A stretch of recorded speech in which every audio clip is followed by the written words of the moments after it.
बीते कई दिनों से पूर्वी लद्दाख के गलवान घाटी में भारत चीन के सैनिकों के बीच हुई हिंसक झड़प के बाद दोनों देशों के बीच तनाव को कम करने के लिए बातचीत का दौर जारी है। बताया जा रहा है कि कोर कमांडर स्तर पर तीसरे दौर की बैठक जल्द हो सकती है। न्यूज रिपोर्ट्स के मुताबिक ये बैठक भारतीय पक्ष में चुशूल में आयोजित की जा रही है, जबकि पिछली 2 बैठकें चीनी पक्ष मोल्दो में हुई थी। इससे पहले 22 जून सोमवार को दोनों देशों की सेनाओं के बीच लेफ्टिनेंट जनरल स्तर की दूसरी दौर की वार्ता हुई थी। देश के शीर्ष सैन्य नेतृत्व ने पूर्वी लद्दाख में स्थिति की विस्तृत समीक्षा की। गलवान घाटी में पिछले हफ्ते हुई हिंसक झड़प में 20 भारतीय सैन्य कर्मी शहीद हो गए थे। पूर्वी लद्दाख में चुशूल सेक्टर के चीनी हिस्से में स्थित मोल्दो में सुबह करीब 11:30 बजे बैठक शुरू हुई और रात तक जारी रही। इस घटनाक्रम से जुड़े लोगों ने बताया कि वार्ता में पूर्वी लद्दाख से सैनिकों के हटाने के लिए तौर तरीकों को अंतिम रूप देने पर ध्यान केंद्रित किया गया था।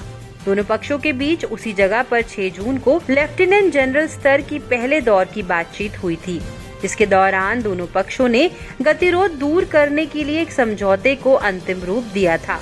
मोल्दो में हुई बातचीत में भारतीय पक्ष का नेतृत्व commander lieutenant general Harinder Singh ने किया, जबकि चीनी पक्ष का नेतृत्व तिब्बत मिलिट्री डिस्ट्रिक्ट के कमांडर ने किया। ये बैठक गलवान घाटी में 15 जून को हुए संघर्ष के बाद दोनों पक्षों में बड़े तनाव की पृष्ठभूमि में हुई थी।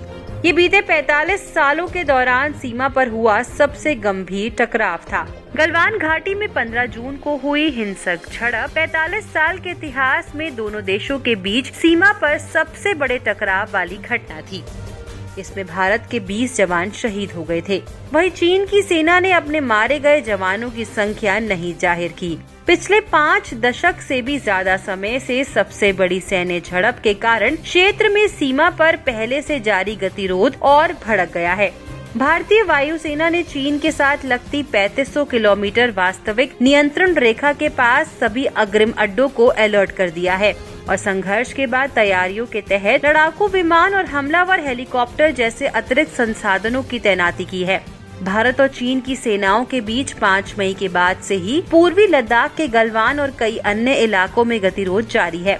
5 मई को पेंगोंग सो के तट पर दोनों पक्ष के बीच झड़प हुई थी।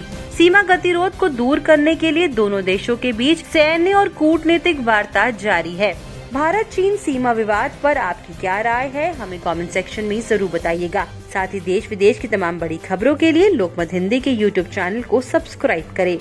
अगर आप ये वीडियो Facebook पर देख रहे हैं तो हमारे Facebook पेज को फॉलो करें।